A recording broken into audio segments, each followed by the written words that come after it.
2, 3. What?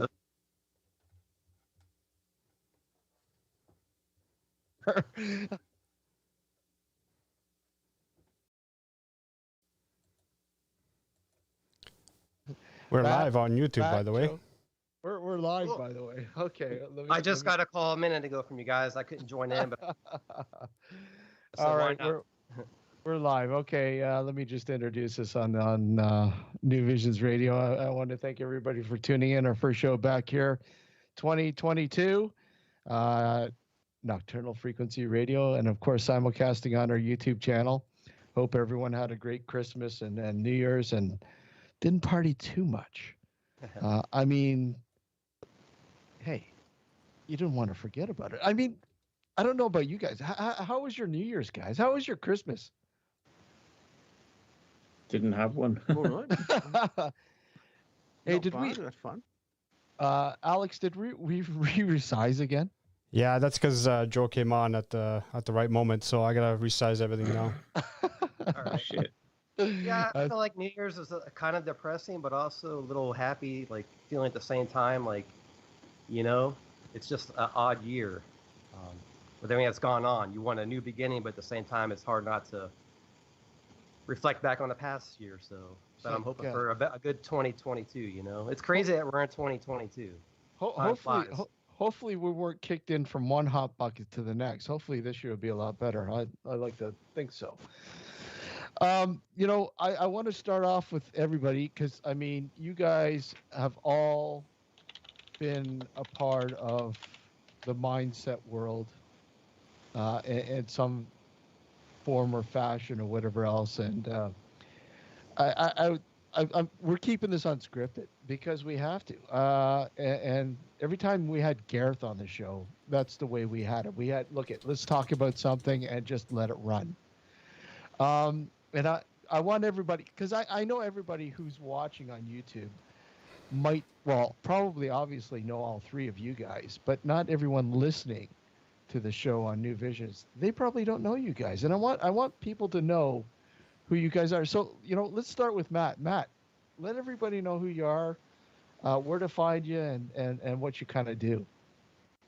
Right. I'm a former UFO researcher from Wales, did that for many years.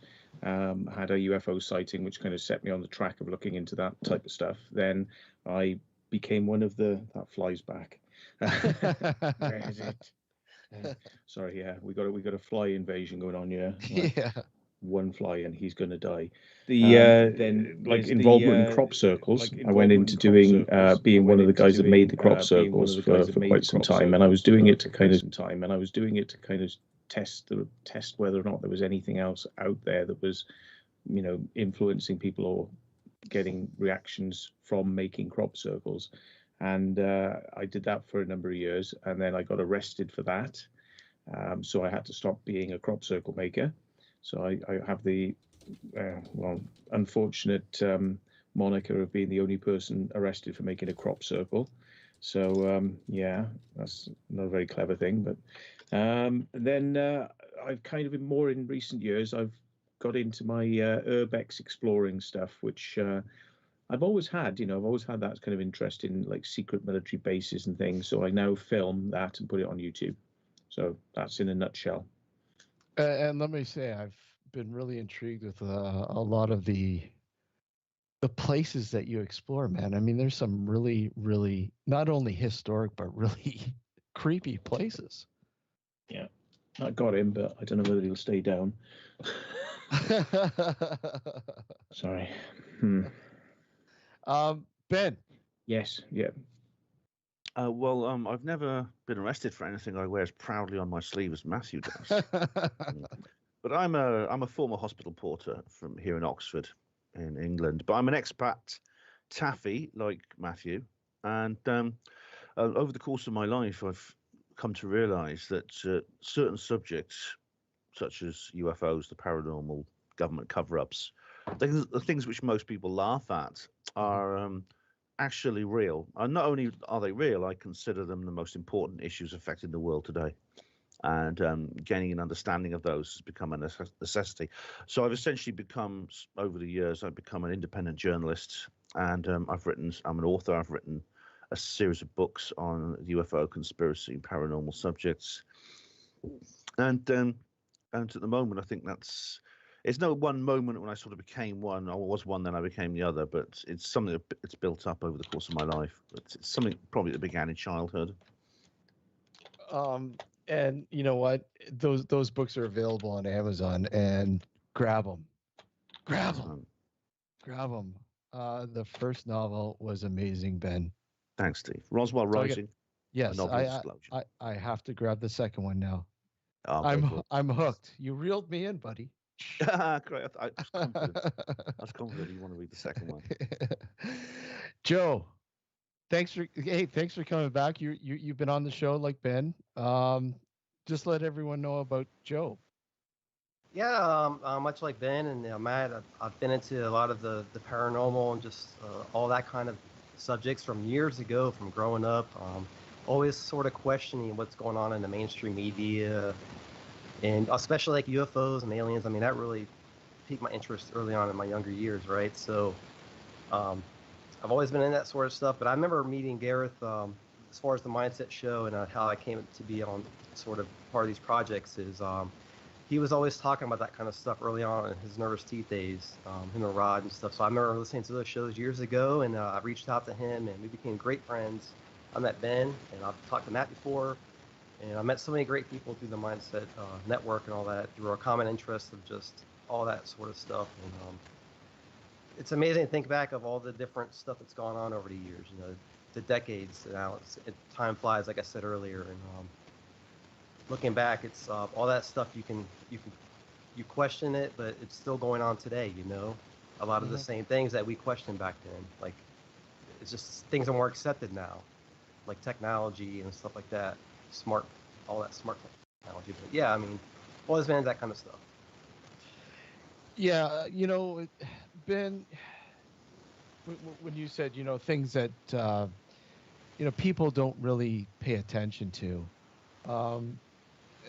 You know, information out there, things that people will just like, you know, whatever. And there's a speck of truth, even if it's a speck of truth. You know, because I mean, a lot of That's people true. don't. A lot of people don't understand when it comes to, you know, say a mainstream media sort of reporting. People don't understand that they have narrated it towards their sort of outlook. And how do you sort of convince people that that's not really the way things are, Ben? Well, it's a bit tricky. There's certain people I don't try to convince. I don't bother trying to preach to the unconvertible. I don't think other guys feel this way. I mean, there's certain people if I think certain people are receptive and have the right kind of attitude, you know, I'm happy to discuss openly how I feel. If people ask me for my opinion, I give it them. That's I always do that openly. However, I think certain people really don't want to think about certain subjects. I mean, some of them are quirky and fun, ghosts and UFOs and things like that, and sometimes quite quirky and fun. Others are quite dark and disturbing. What I deal with is sometimes quite can be upsetting and worrying and frightening. And I know that we essentially have a media and we have a system of normality in our society in most countries, I think, which essentially dictates what is acceptable and acceptable in terms of realistic and not, and sensible and not. And because it's so prevalent, because it's everywhere. It's in education, it's in the media and places like that. It's I think probably the majority of people don't question it during the course of their lifetime, and when they come across information which is inevitable, especially in this days of the information superhighway, they will tend to reject it because it differs so much from what they've been told is the acceptable normality. Some of them, sometimes they don't. Other times they do. I can't bang my head against brick walls. You know what I mean? It's just too exhausting. I choose my battles wisely. I mean, let's face it. I mean, it's incredibly hard to decipher what the truth is and what's not these days. Is it my perception? But nowadays it's harder more than ever to sort of get into what Ben's talking about, have an open discussion about things and open your mind and question. Mm-hmm. And you mentioned earlier too, Steve, about there's always that inkling of truth in something, but there's always that outside stuff that filters in. Mm-hmm. But nowadays it's so hard to get through that. Earlier, I just feel like earlier on, even just like 5 years ago, it wasn't as bad. Nowadays, In some ways, Joe, it is, because there's so much. There seems to be so much more opposition now in the mainstream that never used to be there. That could be a good sign, because in a sense, I feel that the mainstream narrative is reacting very violently against what it perceives as a serious threat. In all subjects. I mean, in almost all the subjects I talk about, I've noticed we have essentially advanced quite considerably in the last few years. I don't know if you guys feel the same way, but I do just sense it. I'll say too, and going to Matt and his crop circle work and all that, which is insane. But which I want to know more about. I'm intrigued about Matt's Ben's crop circle stuff. Yeah, but Ben's a great author, and he's written. Yeah, and he's always on the UFO subject about that. Don't you feel it's more open now than ever as far as UFOs? Definitely. Yeah, definitely. There's more reporting. There's more mainstream reporting going on, I feel, about it. It's and the UFO subject has absolutely transformed in the last 5 years. In a way that I never expected. And so is there more flap going on now, Joe? Ben, is there more flap going on?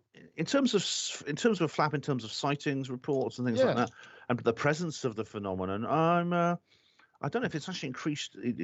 Objectively, certainly subjectively it has, which has probably led to more people reporting these things. But the profile and the attitude in the mainstream to UFOs has changed enormously.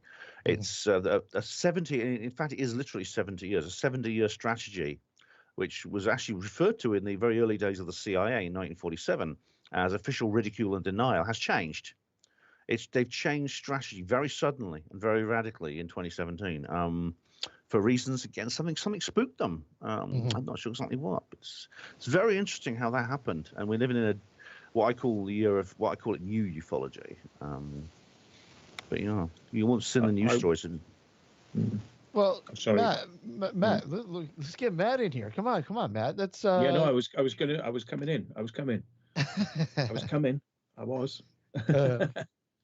Yeah, the UAP stuff that's come out now is, I think, what a lot of people in ufology have known was there for a long time. That they've got this high quality footage. They've got these radar recordings, which are just really, really good evidence, which they've always denied having.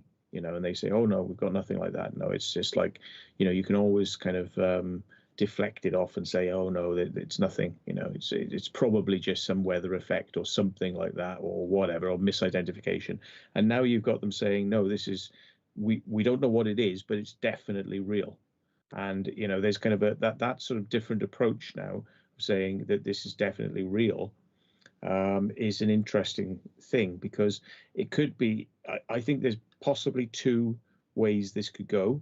It's either disinformation, because the craft is operated by either one or another government, and they know this full well, and that they're trying to head this off because they don't want people to know what's out there if they see it by accident, or it is genuinely unknown, and paranormal even, perhaps, there's what's being seen.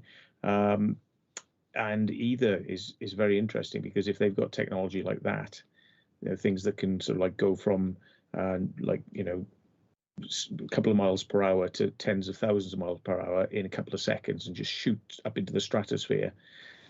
Because what people don't realize about those UAP reports is they had this stuff on radar, and this stuff was at like 80,000 feet, and then just came zoom straight down to the surface and stopped dead. Then sort of maneuvered around all the aircraft and down on the sea level, which is what you've seen in the footage. But prior to that, it was up near space. Oh wow. So, yeah. So what's interesting too, real quick, I just want to say, is all the facts coming out about ex-military personnel. They may be a commercial pilot nowadays, you know what I mean? But they're seeing all kinds of things up there now, and for them to come out and say they don't know what this is, I mean, they're quite, they have a credibility. You know what I mean? So how do you question them? Well, that and you got to remember these pilots are at a level. They're not at the level where we're talking about, classified material. But I mean, what do you think the percentage of, say, man-made sightings as opposed to extraterrestrial? I mean, what do you think the percentage is, guys? Ben? It's as far as what you guys have said. I mean, Matthew mentioned that the two possibilities of what these things were. I think that the first possibility is unlikely. If this is some kind of if the story being put out as they're aliens is some kind of disinformation, then it's not very good disinformation. It's the kind that could backfire very easily and actually draw more attention towards the subject. It's a very risky gambit, actually, to draw attention towards a subject when you're trying to deflect attention away. And so, I mean, and they could get into a lot of trouble as well if that comes out. Yeah. Sorry, back to you. Yeah, exactly. And the things, so I think that some UFO sightings actually might not be aliens. I mean, there are certain, I think the black triangle types especially have often been attributed to secret government projects involving anti-gravity and free energy and things like that. Although it certainly doesn't explain the entire subject, as some people are claiming these days. It's actually quite a fashionable idea to say. Ben, so it's a mix of both, right? Does that mean we can thank Tesla for that? Possibly. It's the sources of where this technology comes from is very interesting because it can be traced really from the late 19th century onwards. It was developed in Nazi Germany. Mm-hmm. And indeed during the Cold War, very often as a result of scientists brought from Germany after the World War II. However, there's definitely it's possible that some of the technology also comes from the study of I'm getting a bit of background noise from someone. Like someone's somebody play with your connector.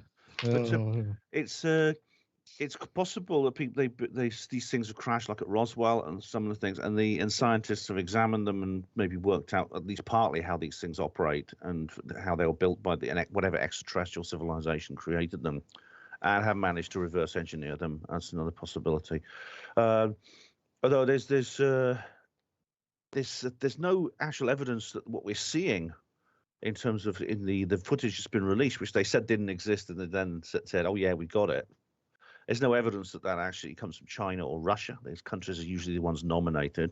Mm-hmm. If it was a secret government program at the United States, I don't think it would be flying near the U.S. Navy. That's not certainly not if they got a live fire capability or something. Well, we can go to let's go to crop circles then, because would those be man-made then or extraterrestrial? Man-made, obviously, Matt, you could tell us about that. I mean, everything I've encountered, I would say, is man-made, and I know this because I've been involved with many of the people who've been making them, and gone out and helped them. And you talk about what you've done, even if I'm not there with somebody when they've done a circle, you would go and chat about it afterwards. So you kind of what everybody else has done. So kind of as being somebody on the inside, who, as a UFO researcher, I went into this wanting to get answers, but I also wanted to sort of take this forward so people could to find out what's going on as well. I've got to say that, I think it's people doing it. However, there were some strange things that happened where we were getting ideas pop into our heads to do a design, and another team would get the same idea, and they were going to a field, to do a similar type of design.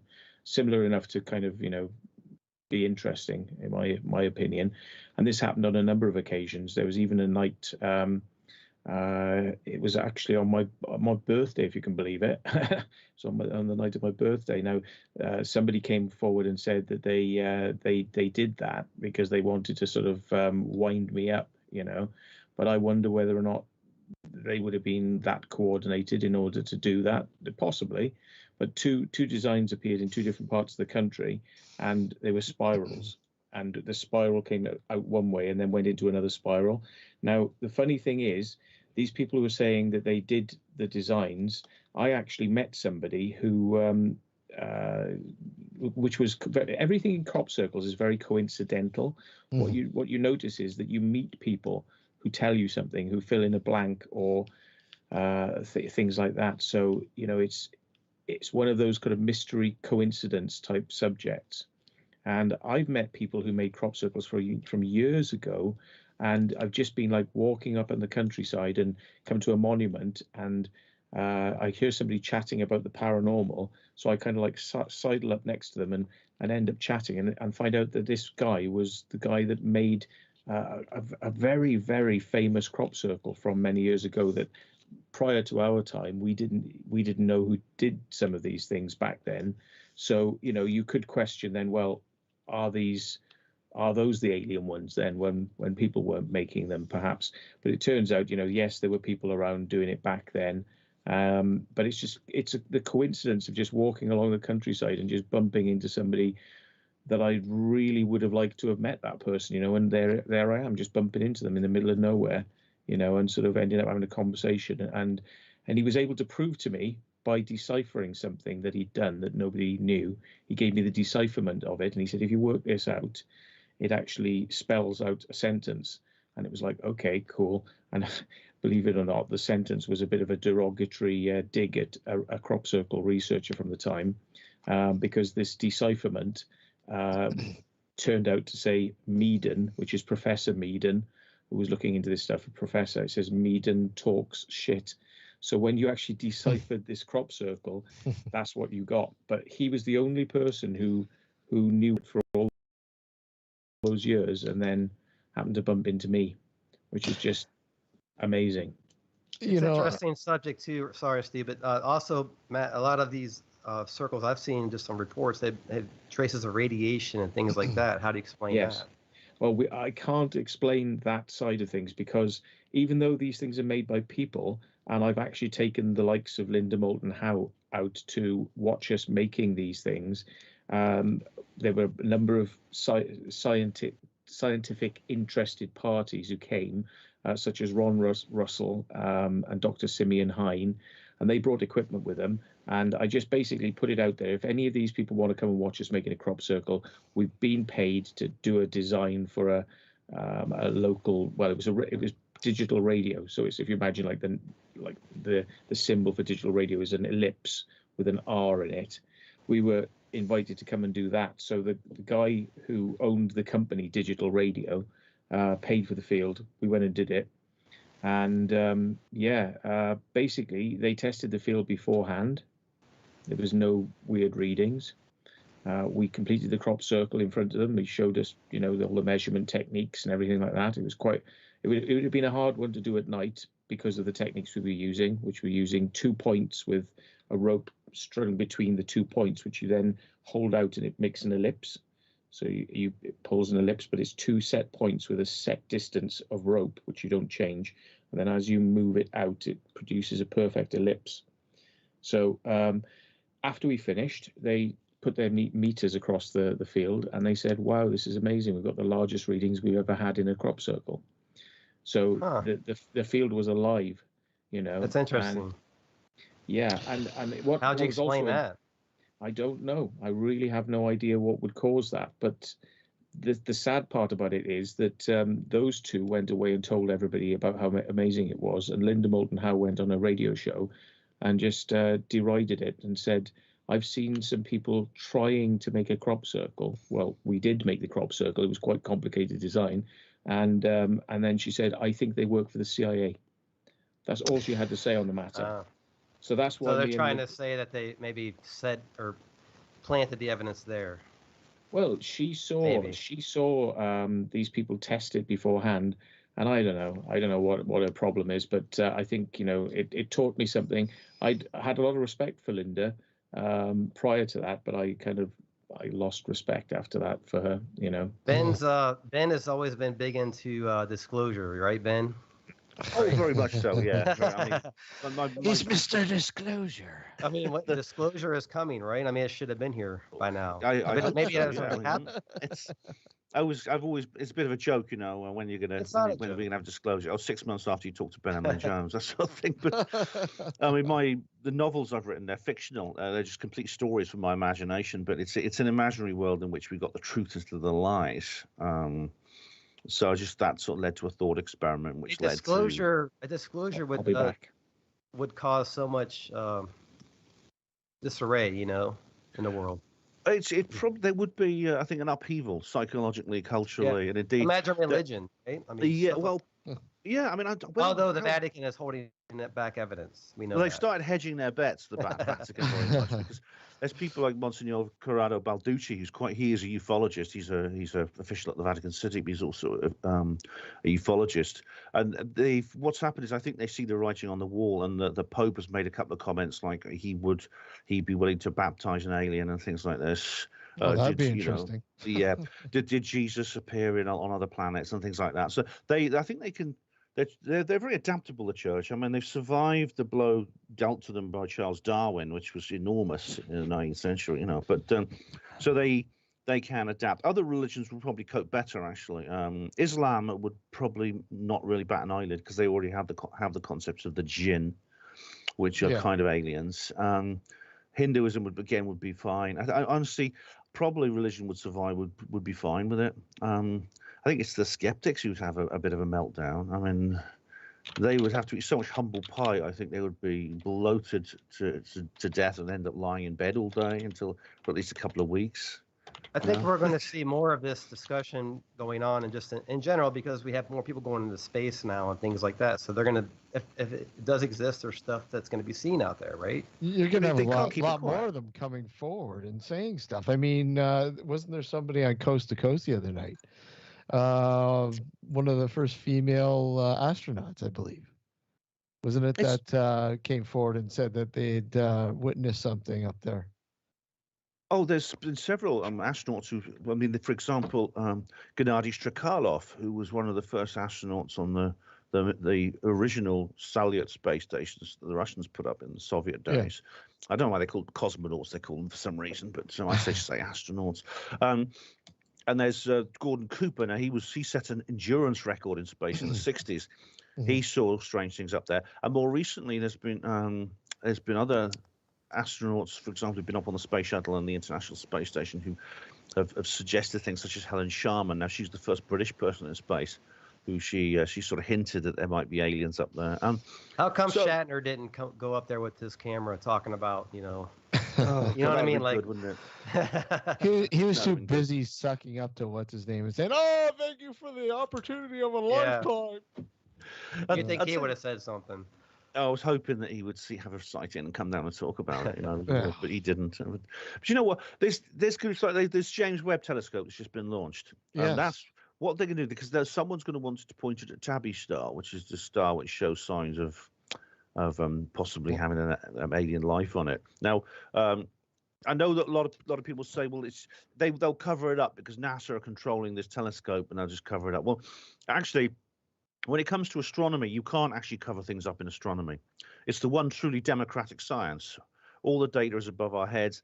Telescopes like the James Webb Telescope and all the telescopes on the ground, they're not just basically controlled by one source. I mean, there's people from all over the world who will be able to have access to the raw data. So nothing can be covered up in astronomy. So I'm really interested to see what that telescope has to say, because it's supposed to be the best telescope ever built.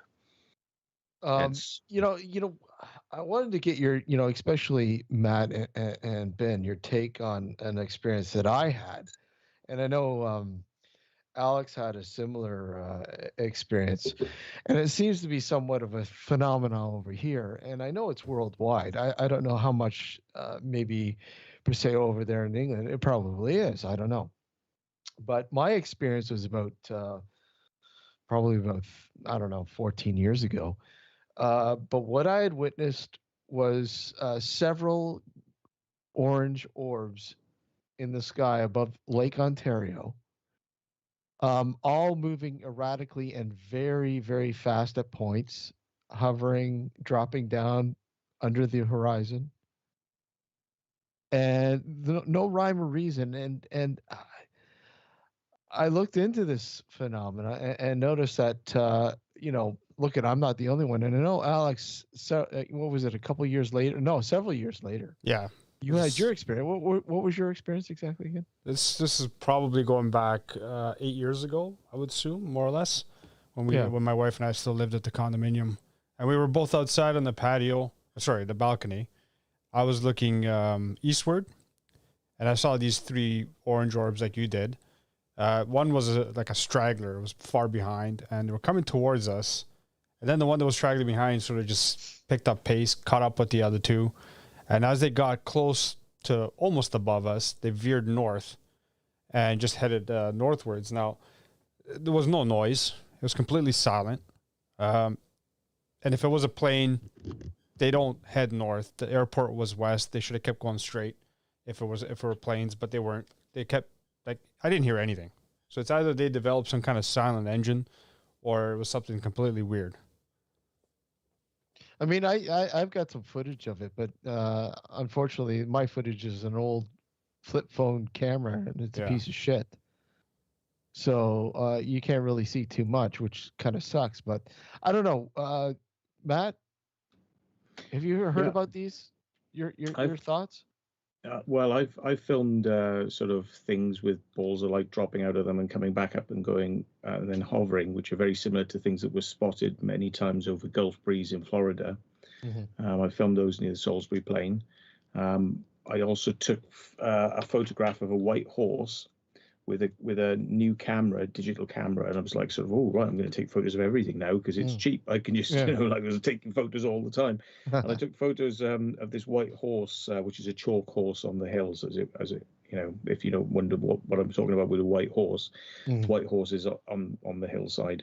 So I took a photo of it, and when I got home, in one frame only, there are 3 balls of light above there, which is interesting.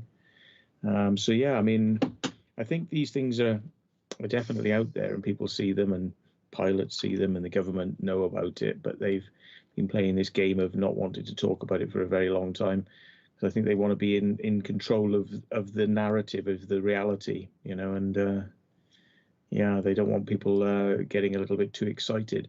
I mean, I think some governments have even thought that if this gets too far, that people are going to start sort of rioting or whatever. They've had this kind of, if people believe in aliens, they'll just stop believing in government, and if they think extraterrestrials are out there, if they think extraterrestrials are out there, they'll want to be following the extraterrestrials more than us, the government, which I think is a bit of a silly sort of claim, really. But yeah, so that's possibly one reason they've kept this stuff behind, and maybe because they want to develop the technology they've got from crashes and things, So I mean, when I first saw, when I had the experience, a friend of mine who had left for work actually that morning, he had experienced the same thing, and he had made contact with the military installation base, the airport there where they were using, and asking, you guys have any exercises going on? What, is something strange, unusual going on? Of course, they were nonchalant and saying, nothing unusual, no exercises going on in the area or whatever. So of course, yeah, exactly. They love to control the narrative when it comes to that, and you're not going to get too far when it comes to information. Sorry, Joe, go ahead. No, it's a little off. Not off topic, but you talk about the technology coming from this, right? Yeah. And we always hear about ancient technology, where they were here centuries and thousands of years ago, a millennia ago. The technology, where is it? What happened? What happened to that technology? They showed them how to build ruins and buildings and things like that, supposedly. But where beyond is what happened to that? Maybe they flew away. If you know what I mean, maybe they flew away. It's a good question. I mean, because we were given so much technology supposedly in the ancient times to do these societies that were so advanced, but when you look back on it, they don't seem that advanced if they were here. But it seems like that there's been in terms of the levels of technology, it's not been a continuous progression from primitive barbarism to the modern world. It appears that there's been a kind of sine wave where civilization waxes and ebbs and flows. Okay. There's actually a German historian called Oswald Spengler who claimed that all of history basically was a series of cycles of the building up and the breaking down of civilization.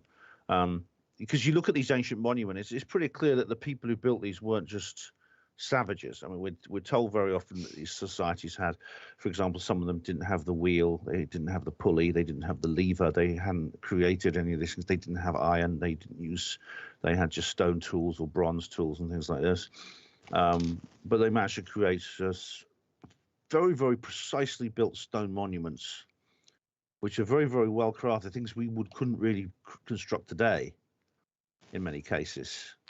It's all very complex, right? I mean, it's not black and white like we're discussing. It could be they developed the means to build these things themselves, and that wisdom was lost. Yeah, I agree. It could be their aliens helped them. I don't know. A lot of cultures do have mythology about extraterrestrials interacting with them openly in their early history. For example, I think they're called the Dogon people of I think they're in Nigeria or Mali in sort of central West Africa. They have a legend that there's these creatures called the Nomo that came down from the space and interacted with them openly in their primitive history a long time ago, and they have pictures of them. They look a bit like fish. Apparently they swam in tanks of water and things like this. And when explorers and people like that asked them, well, where do these creatures come from? They pointed to Sirius and the star Sirius, which is the brightest star in the sky. You think, well, they're going to choose that. And they said, no, they come from another star which orbits that star. Is there another one up there that orbits it? And it turns out later on that there is actually, it has a companion called Sirius B. It's a smaller star which orbits the big star. And you need a good telescope to spot it. And the Dogon people didn't have telescopes and invented them. So questions like that, these do raise interesting questions. Yeah, that's what's fascinating to me about it. We don't know because it's just such an in-depth history. We weren't there, we just have the information we have now. Sometimes thousands of years ago. They used to call it the Dog Star, wasn't it? The Dog Star? Dogon tribe was the Dog Star. I think they referred to it as. But yeah, if I'm correct, it could be. They're far more intelligent. Since I read that. They're far more intelligent than we may think they were, right? I mean, when you look back on some of these societies and tribes and things like that, they had a lot more knowledge than we think they did. And it's been lost, like Ben said. Yeah, I'm trying to find a reference to it actually, because there's a very interesting article. It was actually part of a document that was published in 1960 by the Brookings Institute, a famous think tank in America, which is always advising governments and things like that. It says, I'll try and find the exact quote here, but it actually does say, it talks about the need to if they don't actually specifically recommend a cover-up, but they say things like, if it turns out there are aliens out there, intelligent extraterrestrials, then it might not be an idea to shout it from the rooftops, because there could be consequences as a result. Where is it here? The implications of the discovery of extraterrestrial life. And it says here that it's very likely that there is intelligent life in many other solar systems, while face-to-face meetings with it will not occur within the next 20 years.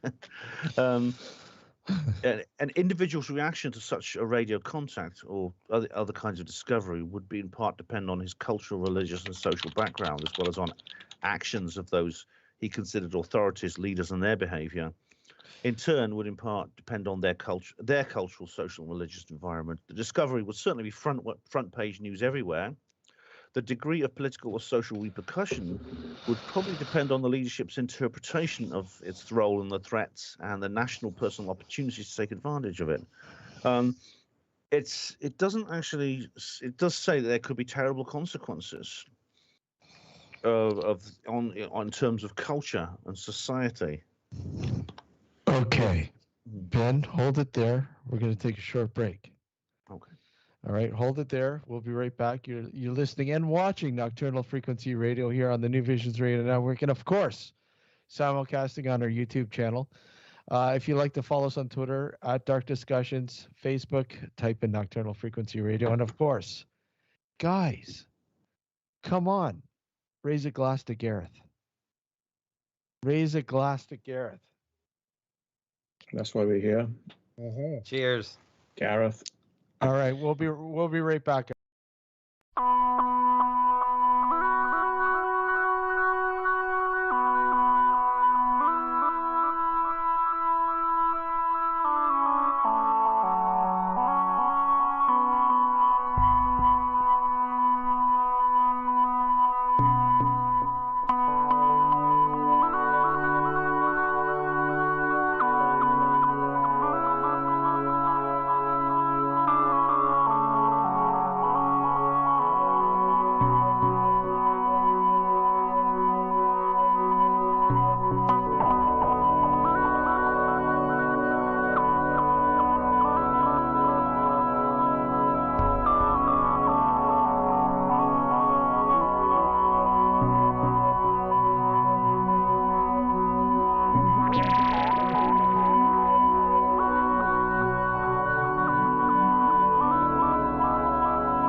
you hear that? Kind of like a scream. Yeah, I heard that. Yeah, I heard that one.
Here we go. And we're back. And we're back. Thank you for tuning in to Nocturnal Frequency Radio here live on the New Visions Radio Network. And of course, simulcasting live on our YouTube channel. And I want to thank everybody for tuning in and watching, man. There's a lot of people watching. And we got to get some of the shout out to, I mean, there's a lot of regulars out there, a lot of people who have tuned in tonight or watching Rick and Crazy John. There's so many people out there. Yeah, Marcy's on. Jones. I saw Marcy on earlier. Thank you. Mars. Redmond is listening on New Visions. Yeah. Oh man, there's a lot of people. Thank you guys for Punches, #1 fan. So many people out there. Awesome. Thanks for joining us. And obviously, we're gonna save a portion of this, and we'll talk a little bit about Gareth, of course, man. All our sort of interaction with Gareth, and how maybe some of your favorite moments on the show or whatever over the years. I mean, there's a wealth there. There's a crap load of stuff there. Crap load. And I know, Ben, you've got a lot of it. And who else? Ben, you've got a lot of it saved up, right? Yeah, Ben does. I've been glad to say that I did actually. It's a habit I've got. If I'm on a show of some kind, I will download a copy of it, just from my own archive. And as a result, I've managed to keep a lot of the original Mindset series. I will say too, real quick, Ben. Remember, there's a couple of times as the show was recorded, we had a whole 2-hour discussion, and Gareth forgot to hit record or something because Ben had recorded it. We had the show saved, so thank you. Yeah, I go back at recording. Like, it's always worth doing. I've got it running just out of habit. I've got it running here. Yeah, it's just habit. Good job, man. Yeah, it's always. I'm glad I did. I was actually thinking of deleting those files just to make space. Just to make space. I thought I'm not going to use them. I might as well delete all these old files. Thank goodness I didn't, because they're so precious now. Because we lost all of Gareth's computer stuff. We basically lost when he passed away. We hoped we would get access to some of his archives, and we couldn't, unfortunately. It was difficult to organize because basically I was working with a lady who lives near him, a friend of the family, and she was doing her best to try and arrange to find homes for all his DVDs, his books, and things like that. And it was really tricky, really tricky to sort out. Very tricky indeed. But luckily, so the shows that I'm in, I've got copies of them all. I've actually put them on archive.org. I'm making little videos of them bit by bit over the. Well, I haven't done any for a while. I'm trying to turn them into little videos. So luckily, a lot of his, and I know several other people have found that they've got copies too. I think most of his stuff is actually available in what someone else was uploading them to SoundCloud. Some of the original Nervous Teeth series, which he started years ago. I think he started in the 90s, didn't he, Joe? Sort of like 1995, something like that. He started his blog first, writing about it, and then he did his podcast in early 2000s. Early 2000s, that's it. Yeah. Those shows are like the original Nervous Teeth series. I think there's a guy who's got them all up on SoundCloud. I think he's got most of them at least. So I'm pleased to say a lot of Gareth's work has been preserved, thanks to. And I know Gareth. He was always the kind. No matter if the show sucked or whatever, he recorded everything. Like everything is recorded, so it's somewhere. You know, that's what's crazy about it. So well, he's like me. He likes to use the crappy episodes as sound bites. You know, there was always something you can grab out of there and say, "Hey, I could use that." Yeah, I mean, he just recorded everything. You know, go ahead. Matt, how did you come across Gareth, or how did you guys meet?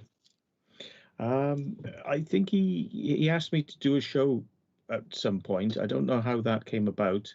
Can't quite remember because I've got a shit memory for certain things. And but anyway, I ended up on one of his shows, and I think we hit it off quite well. And because I was going to say a heart popped up on the screen, and I thought somebody was trying to tell me something. That was weird. Yeah, so it was a good show, and I think because we got on well, especially because like we're both from Wales, and I suppose Ben being from Wales as well, we've got a similar sort of sense of humour, with certain things. So we got on really well, and he said, well, next time I'm in the UK, we've got to kind of meet up, which we eventually did. Yeah, and I think we did two. Did we do two meetings? At least one meeting. Yeah, I'm not sure. We did one meeting up in London, and yeah, I mean, when he came over the last time, he was with his brother, and I was saying, "Oh, we got to meet up, man. We got to meet up," and he was like a bit busy with his brother, so we didn't manage to meet the last time he was here. And it's a bit unfortunate, that we didn't really manage to meet him as much as I'd like to have, I met him kind of when he was just going through this kind of like separation with his wife as well, so I met him when that was going on.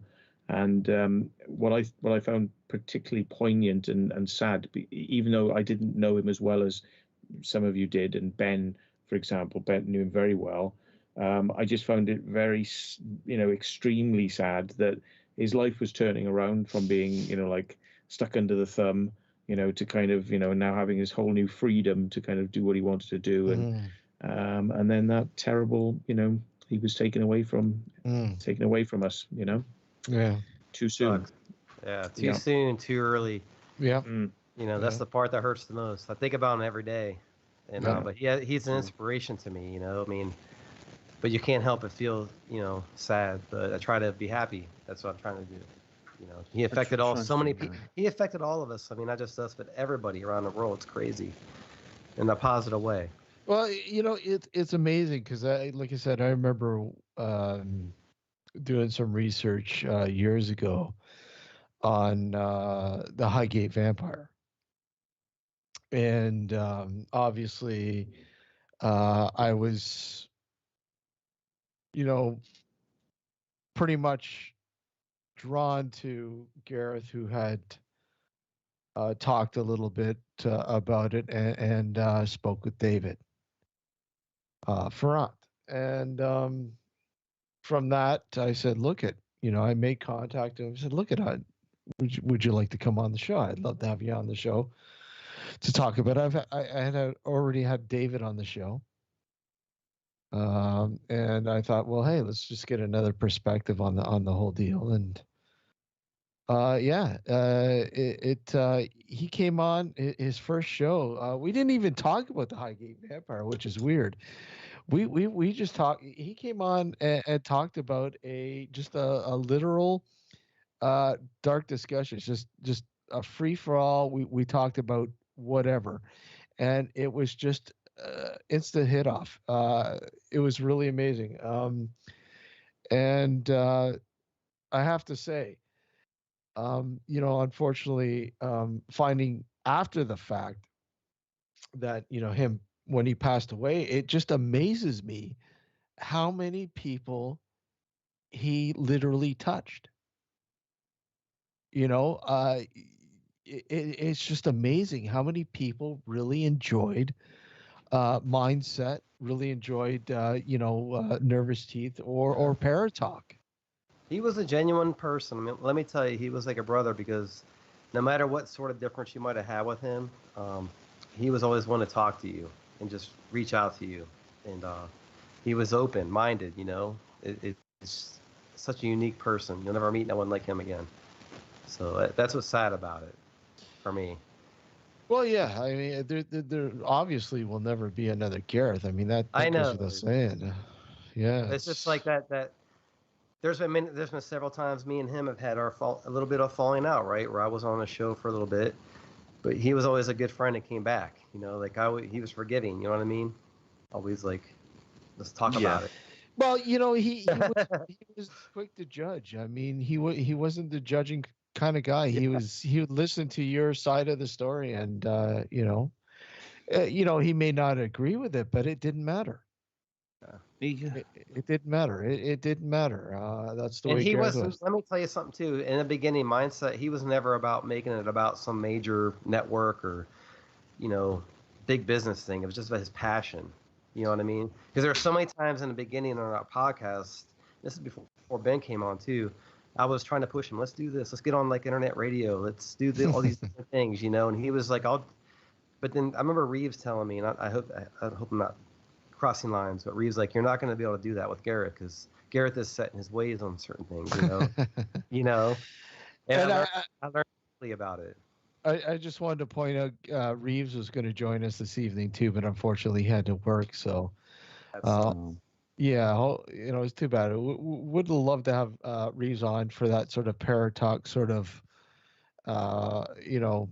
aspect of things. Because I mean, there are a lot of people who enjoy listening to Paratalk and have over the years. And early on, and right as when Ben came on too, that Gareth had decided, let's do this whole network into Paratalk. Ben had a few different shows with him too, remember? At the poker. I remember. Poker. So we were like so into it, and it was amazing. We were just inspired, and it was about just reaching an audience. And I thought I first met Gareth actually at the Highgate Vampire Symposium. I'd met David and Della there as well. By the way, some people in chat are talking about someone called Frank Triggs, who I think was the person I meant. I forgot his name. Frank. Yeah. He has all nervous teeth and mindset apparently. Let's stalk Frank now. Yeah, because apparently the first 100 episodes of Paratalk are now gone.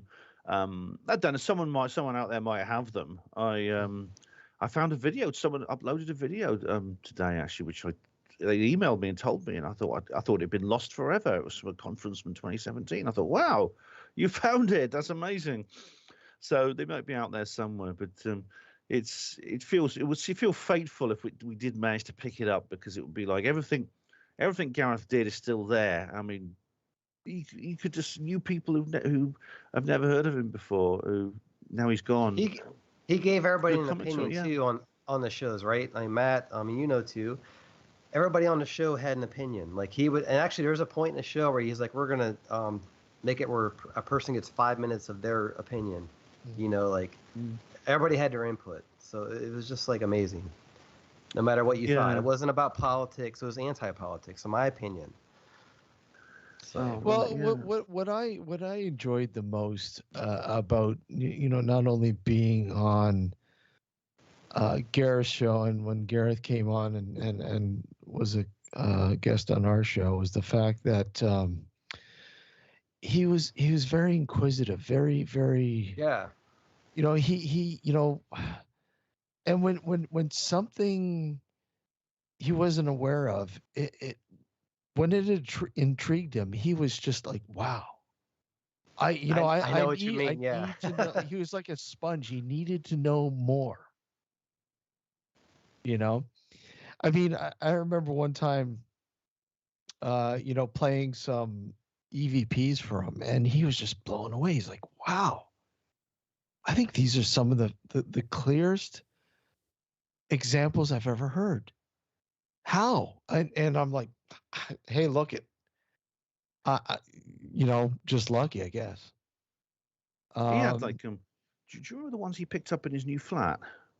Just for yeah, I think I heard weird. a couple of them. Yeah, and there was a handprint. There's a handprint on the wall as well, which is a bit weird. Well, wasn't there at one point? I don't know who it was. It was maybe you, Joe, or maybe it was you, Ben, that pointed out during one of the shows that you guys taped.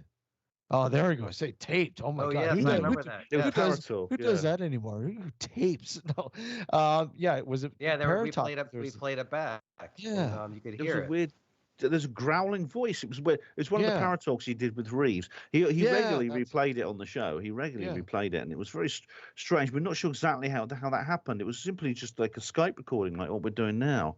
And this weird, it's went, rah, rah, rah, rah. It sounds like a weird cackle appeared on it. And this sort of thing happened to Gareth a lot. I mean, he said he never went into details, but he said he had a very frightening experience in his garage at his home, and he also picked up some EVP at his house in Wales when he went to see his mum.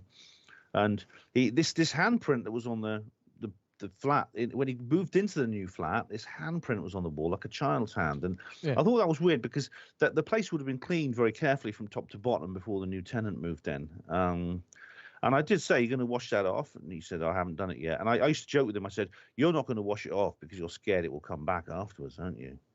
And he said, "No, I'll do that." You know, it's but this sort of thing seemed to follow him around. Actually, he had a lot of weird experiences like that. It was very strange. Yeah, I remember way back when on Nervous Teeth, there was an episode he did where he went to a church with Rod, and they did an investigation about some kind of crazy priest doing some kind of questionable stuff there. Maybe satanic rituals and stuff like that. Was the priest's last name Larson? I don't remember the exact thing, but I remember it was early on before YouTube, so they recorded on like digital videotapes and stuff, and they got chased out of the church. It was crazy. I remember him getting into that. So Ben talks about how he was into all that, and he is like that. He was like that, from early on. I remember that. Let me. I'm going to ask Matt. Matt. What are your thoughts on EVPs? Like, where do you think they're? What are they an indication of? Where are they coming from? I don't know. I think that I do believe that there is a sort of another realm that when you die you go there. I believe that. So I've been to quite a few spiritualist mediums over the years, and they've given me such spot on information within, like these people don't know me. They've not had time to check my background or anything. These have just been like me turning up very randomly because I wouldn't want them to sort of have an opportunity to kind of check out our backgrounds or anything. And, they literally said, like I sit at the back of a hall and sort of like clear my mind and sort of say in my mind, like, well, somebody who committed suicide, like, well, what was the reason for that? And then straight away the medium goes, "You're asking about your friend who committed suicide." He says, "Don't worry about it. He's okay now. You haven't got to worry about him." And then she said, and you, and that was my friend next door. She said, "Your mother, named Victoria, came from Liverpool."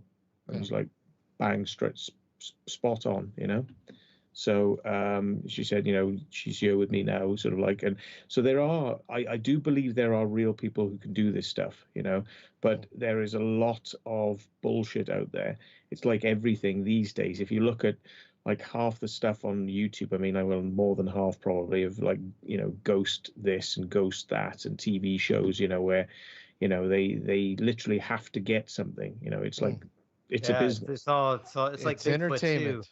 As a YouTuber myself in the woods, Matt, like everybody's asking me, like, have you seen skunk ape or Bigfoot and things like that? And it's like, well, I'm out there all the time, and you do hear some crazy sounds, right? But as far as the visual evidence, I haven't had a concrete, sighting.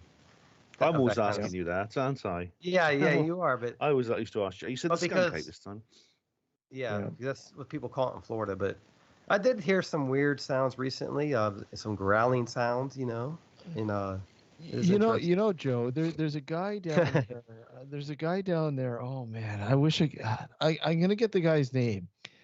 Ed. God, he used to broadcast a show years ago, and he actually was doing some major work, some major research on the skunk ape there in Florida. And, I got to put him in contact with you because you never know, man. Yeah, there's a lot of people that do that here. I mean, all throughout the country and the world, there's different species of this mythical beast, if you want to call it that. It's crazy. So let me ask you, what are the differences between the skunk ape and say Bigfoot? Well, they may be the same thing. It's just that here people have called them that. If you go to the mountains of Europe and things like that, people call them something else. Well, I hear they call them Sasquatch and Yeti. I don't know. I think maybe it's different species. I can't say for sure, but I don't know. It's they do seem to be quite similar because it's the Yeti in the Himalayas, and then there's Sasquatch, Bigfoot. It has different names. There's the Yowie in Australia. One thing I'm told is that watch for the branches being bent or thrown away or thrown. Right. So I was out in the woods in the middle of the swamps, and these branches were being thrown at me from nowhere. So I made kind of a spook video because I was kind of a little bit scared. Mm-hmm. But I made kind of a spook video. If you're out there, come get me, just messing around. So and nothing happened. You're still here. Yeah. But I left the area and I came back I've been back there last week actually. In the area where I made the video, there's this huge tree trunk that's just sitting there. There's no way that this thing just got there by itself. Something moved it there. So I was like, wow, there may have been something there. I don't know. Oh, go ahead, Ben. I was just wanted to bring up something from. Sorry to sort of backtrack a little bit, but Matthew said something interesting about ghost things on TV. I know that not all of it's real. I mean, I met Yvette Fielding once. She was at a conference in Hull, a really good conference actually, of Most Haunted, and she said, "No, we don't fake things on Most Haunted. It's all real."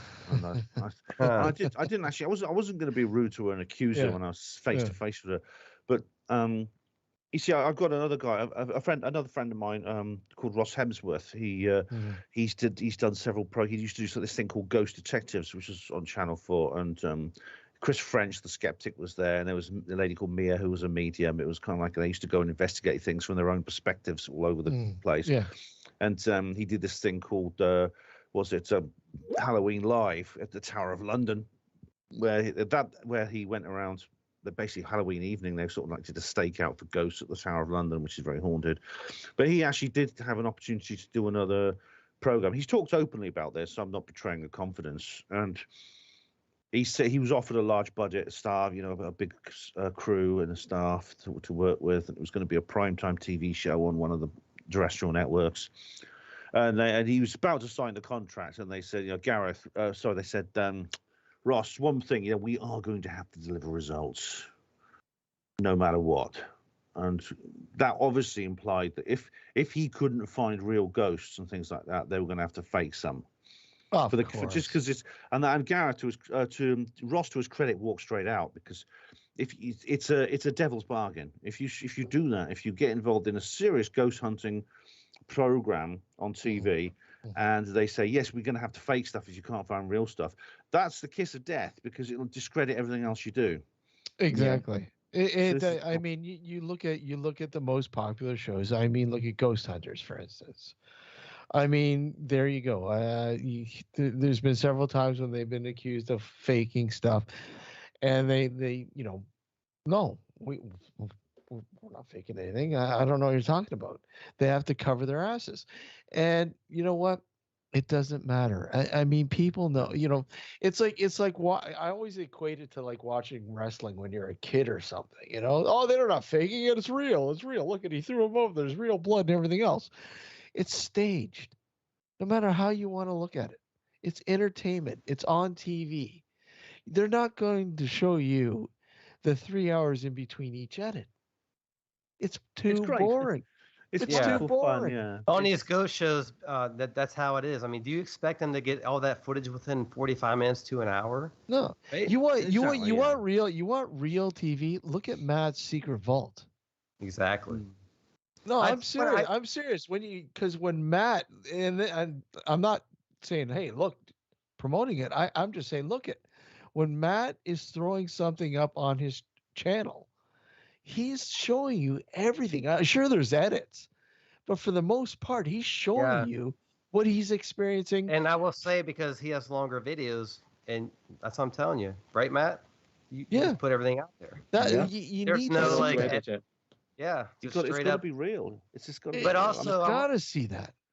I also wanted to say about these shows, I do find it fascinating about the different technology they use. Well, yeah, I mean, that's kind of cool, right? But I feel like back in early 2000s, I used to watch Ghost Hunters. Remember that show, the old? But when it first came out, I thought it was kind of legit. Well, everyone did. I mean, everyone liked to believe that. I even got a shirt still in the closet. Yeah. But I was so hooked, I got the DVDs and all that shit. Everyone liked to believe that. Everyone liked to believe that. But back then, that was fake too. I mean, I would assume, right? I mean, it's sad because I mean the stuff that's supposed to be some people know it's not. I mean the wrestling is great entertainment, but I knew it wasn't real. I mean, I think Ghost Adventures has gone off the rail. That shit.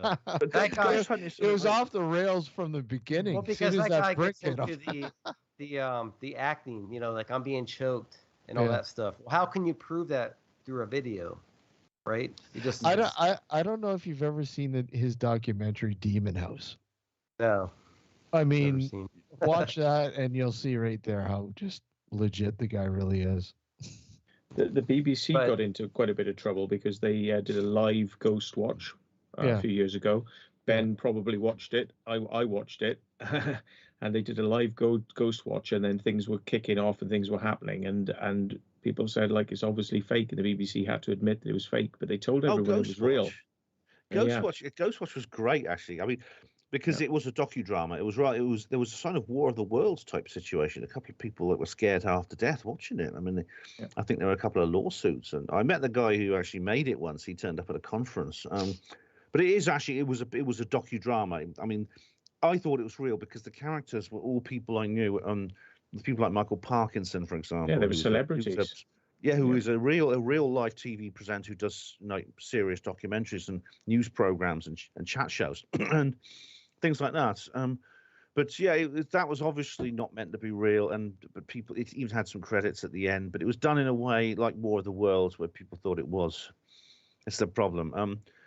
I mean, like I said, there's actually a War of the World's new series coming out. Just to interject. Oh my God! I wonder if that's another one. I just saw an advertisement tonight. I've listened to War of the Worlds actually. I can well imagine it's very vivid. Can you imagine that back then? Like they came out with that radio broadcast and just everybody freaked out. It's so realistic. People literally thought aliens were invading, and they got into car. They jumped in their cars and ran out. A couple of people got injured in car crashes and things. Yeah, Orson Welles got sued for that, but it was just a story, and it's just if you make it feel real, some people can't tell the difference, and some people can't tell the difference between reality and fake, even if it's a soap opera or something. People who play characters in soap operas who are nasty, they get attacked on the streets and things like that. The actors and actresses get attacked on the streets. It's it's not real. I'm just acting, but they still get beaten up. Ghost hunting I think is a serious business, and I want to see the reality. I mean, the thing which Ross did for BBC Two, the Tower of London. I mean, they didn't find any ghosts. And he had like a contingency plan on the script just in case they didn't find any ghosts. Indeed, they didn't find any ghosts, but that was fine. That was absolutely fine. He went around interviewing the beefeaters and trying to catch ravens and things like that, and everyone was happy about it. I think I might. I've seen like my friends go out and do like paranormal videos right on YouTube, but they're more like I'm not gonna fake nothing, and the videos are not the most exciting videos because nothing comes up, right? But there are hard times where they get EVPs, so you kind of question about that. I would much rather watch something like that than some piece of piece of semi half real, half fake idiocy. It's become entertainment. It's about becoming profits and being famous. Well, right? Let's be honest. You have to blame the MTV generation for sort of the quick edit, fast, throw it out there, type of style edit, whatever else. And after that, it just bang, it escalated. And now, I mean, you look at the attention span of most people. I mean, there is none. So when you throw out like a 2-hour video on YouTube or whatever else, most people will probably watch 5 to maybe 7, maybe 12 minutes, if that, and they get bored and then they move on to the next one. There's always this guy. There's always a person that goes out. I was out in the street and I looked up and I took a shot of I saw this UFO up there or something or whatever.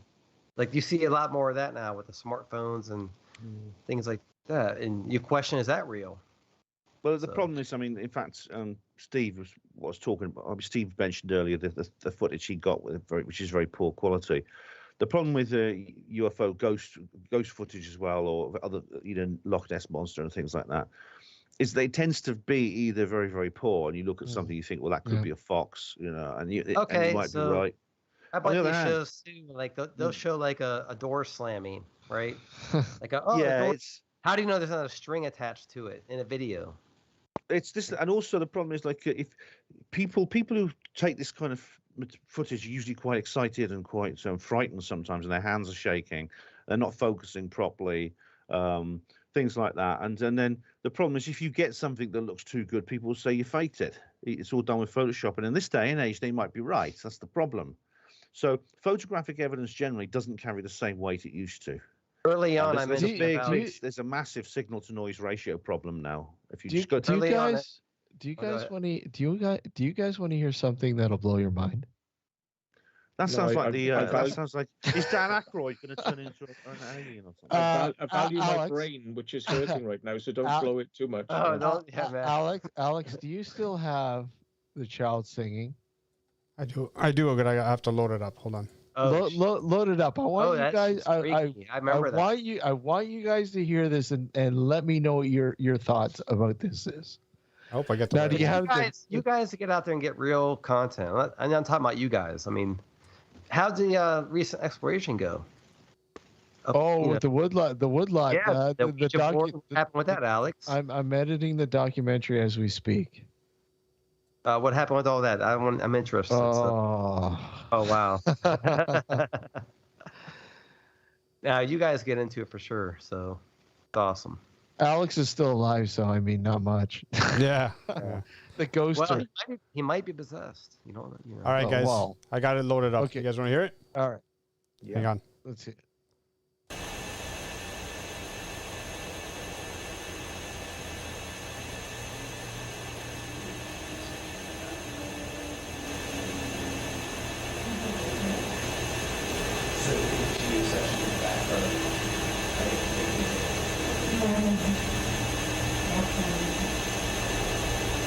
You don't hear very well on that audio.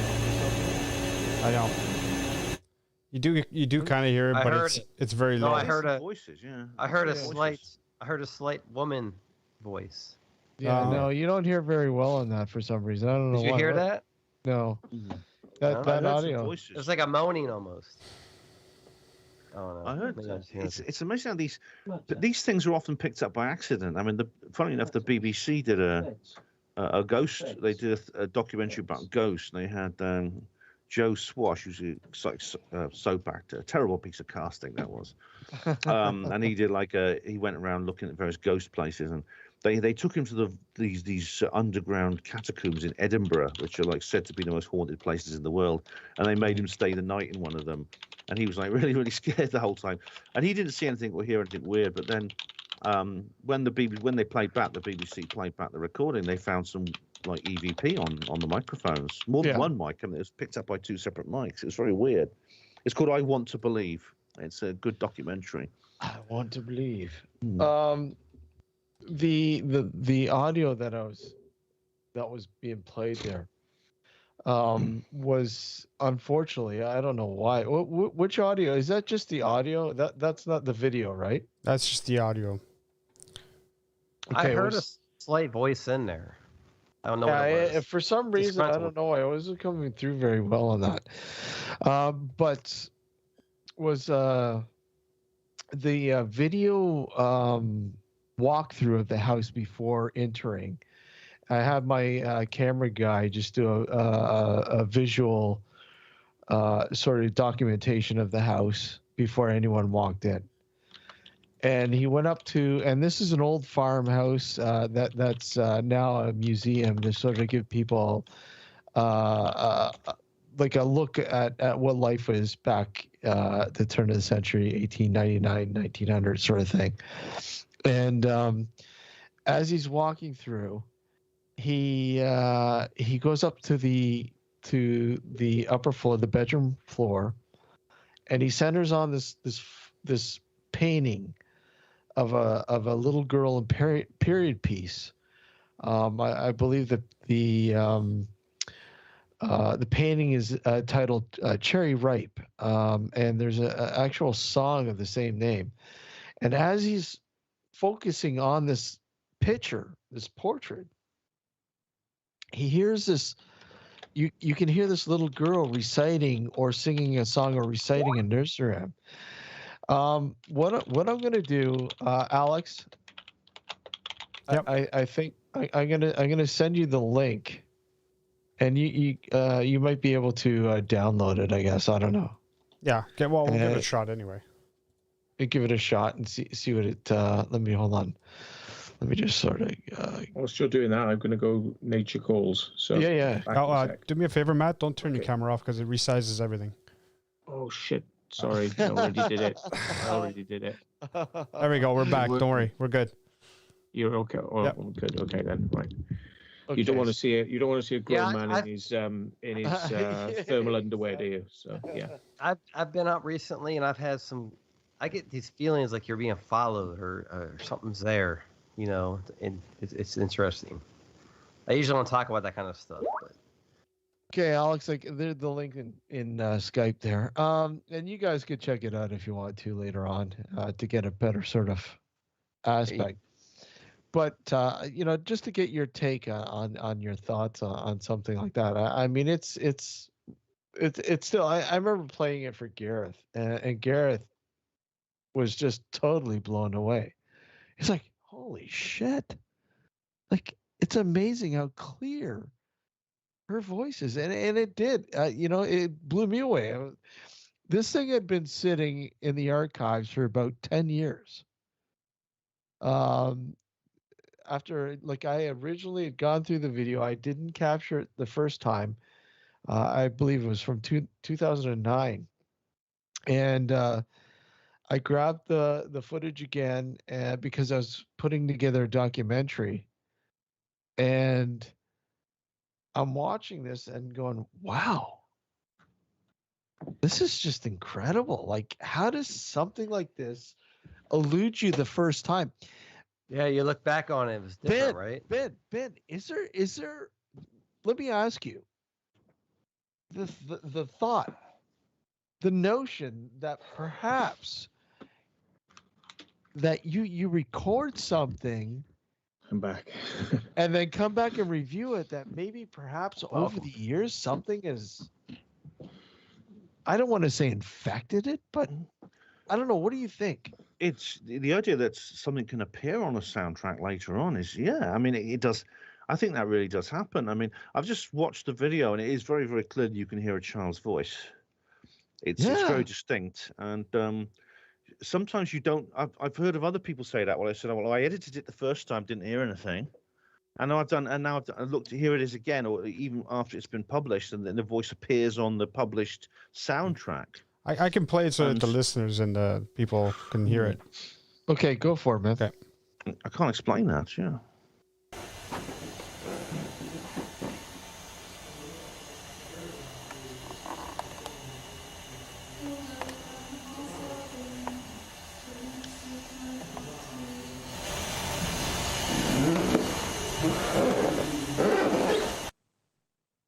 Still kind of low.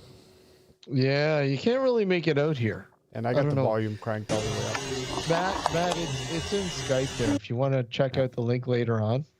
Okay, can you make out thanks. what she's saying? Can you hear what she's actually saying? That's the problem I'm having. I've put it to everyone and anyone. It's either a nursery rhyme where she's singing. I originally, for some reason, thought it might have had something to do with the portrait itself, because the portrait is called Cherry Ripe. And there's an actual song, an English singer. I can't remember the artist's name. This is years ago in the 1800s. Put together a song called Cherry Ripe. And I'm like, okay, is she reciting or saying? But it has nothing to do with the painting. But somebody came up and said that it sounds like she's reciting a nursery rhyme in French. And I'm like, okay, I mean, that is quite possible, because I mean, there were French settlers in the area at the time where this house is, but I don't think there was ever French settlers in the house. So I don't know. Do we know is there a connection between the actual person, the young girl depicted in the portrait? I mean, is she? It could be that is actually the ghost of whoever's singing. I mean that, and again, that was something that I initially thought. The portrait is a reprint; it's not an actual original. So, and it has nothing to do with the house itself. The portrait was purchased and brought into the house, just sort of a period piece to give a sort of a look and feel of what a old farmhouse might have felt like at that sort of in that period of time, 1899, sort of speak, So I mean, it's intriguing. I mean, there has been many times when we've been in the house and we've captured children playing and saying stuff, and it's really intriguing. This is just another sort of aspect of, okay, what is going on? It's hard to know whether it's caused by the presence of spirits or consciousness of some kind, or whether it's maybe it is some kind of you're recording by some mechanism we don't quite understand, something that happened in that location a long time ago, and somehow there's been some kind of echo down the years which appears. So which can be captured in some time. So residual. So something residual. Something they call the stone tape theory, which is which is actually quite a bad word, because it implies somehow that there's some kind of recording system within ceramic objects, which is not true, or we don't know of how the mechanism actually works, should that be the case. But there are certain ghost sightings which do appear to be like that. It's almost like they are recordings or visions of the past. The Roman soldier walking through a cellar, I think that's the most famous one. There's been several like that where they don't appear to be sentient, these things. What the person witnesses is unaware of their presence, as if they are just some kind of image of the past, rather than a spirit, rather than an intelligent entity. So, Matt, let me ask you,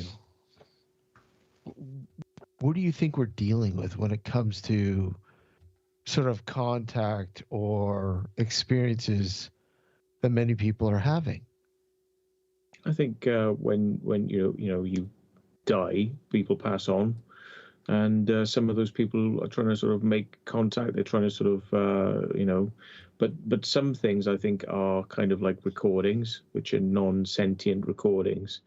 They're not intelligent, but there's some sort of really bizarre ghost cases which I've kind of looked into where people have had interactions with a dead person on a real sort of like talking very matter of fact to them, and not even realize they were dead, and then people have gone back. In this specific example, then a child had fallen off their bike, and an old lady had come over from one of the houses and sort of helped this kid, and sort of helped him clean his wound, and then he'd gone home, told his parents, and they came back and they said, "Oh, the lady who lives in the house here helped our son. We just wanted to say thank you."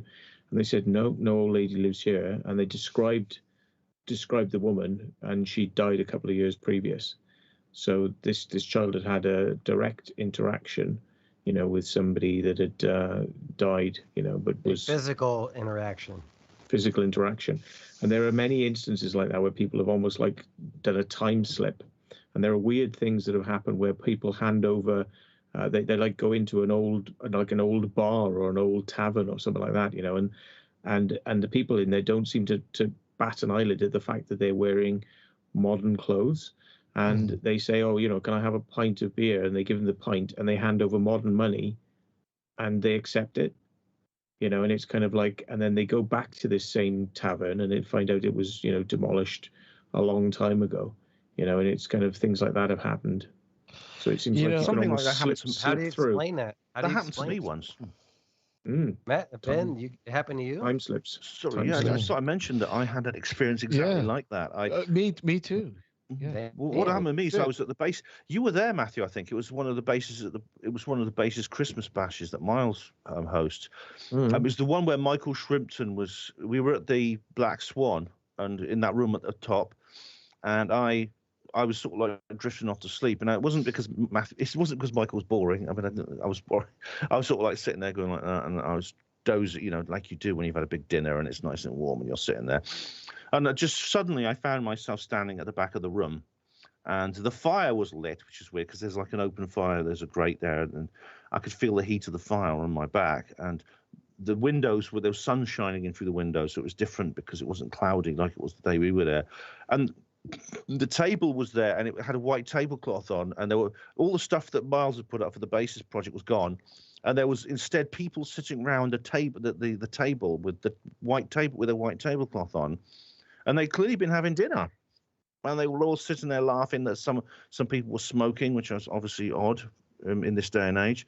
And there was plates of food that were sort of half eaten on the table, and glasses of wine. I remember one woman; they looked like they were dressed for a party, and one woman had like a headband with little glittery red ruby-like things on. I remember it was only lasted about a second and a half, something like that, very short time.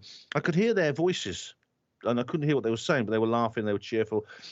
And there was something a little bit retro about their hairstyles and their clothing. I estimate that the fashions fit with maybe 1900 to 1920, that kind of time period. And it was like a wedding reception. One thing paranormal in my adventures, just being out in the woods, I've heard voices. And, you think you hear an animal or something like that, but it's actual voices. You think they're around you, but they're not there. So it's remnants of the past, like you said, right? It's as if sometimes they enter it's like an interactive experience where you were immersed in some kind of other world. And actually, Gareth pointed this out to me. I remember a while before he passed and everything, but there was a few adventures where I was out there and I heard like a metal clanging. You're in the middle of the woods, but you hear like a piece of metal just clanging against, like a metal clang. And he told me people. Scary. It is scary, actually. You're on your own, in the woods. Yeah, but actually I was intrigued. I actually went towards the area to investigate. I didn't see nothing. And actually Garrett told me that people have been getting those sort of sounds throughout the world, that this metal sound. It's happened to us as well. Really? In my own I've never had that again because my own experience just ended after about an hour, a minute and a half, and suddenly I was back in the room. Well, that's how it was. I mean, it's a short time, but yeah, your experience was a lot different. I did ask them at the bar. Was it like a deja vu or something? It was like that. Yeah, I did ask downstairs. I said, that room upstairs. It's a very old pub. I mean, it's centuries old. What's that function room we were in? I said, what's it used for? And they said it's been used for functions since the 19th century. Oh. Before that, it was used for a traveling magistrate. And so they court here. I think you heard. I think there's something to that. But it did look like a party. It looked like a time. I would say it was a wedding reception. Yeah, it's like I was suddenly found myself in something that happened in that room a long time ago, a century or more before, and I was suddenly seeing it as if it were real. I could smell the cigarette smoke. It was very strange. Oh my gosh! You know what? I've done that too. I've been at cemeteries and I've smelled perfume or smoke. It's crazy. It's just out of nowhere. I wish it had lasted a bit longer so I could have got more details of what it was about. But they didn't notice me. It was like I was just invisible to them. They didn't. Who's that weird guy who just appeared? No one looked at me. Have you seen shadow people? Oh, I got a story for you about a Because shadow I've person. seen some too in the woods. I've looked down the trail and I've seen like a shadow and it just disappears. Here's one for But you. I felt Ben. someone was there. Crazy. Here's one for you.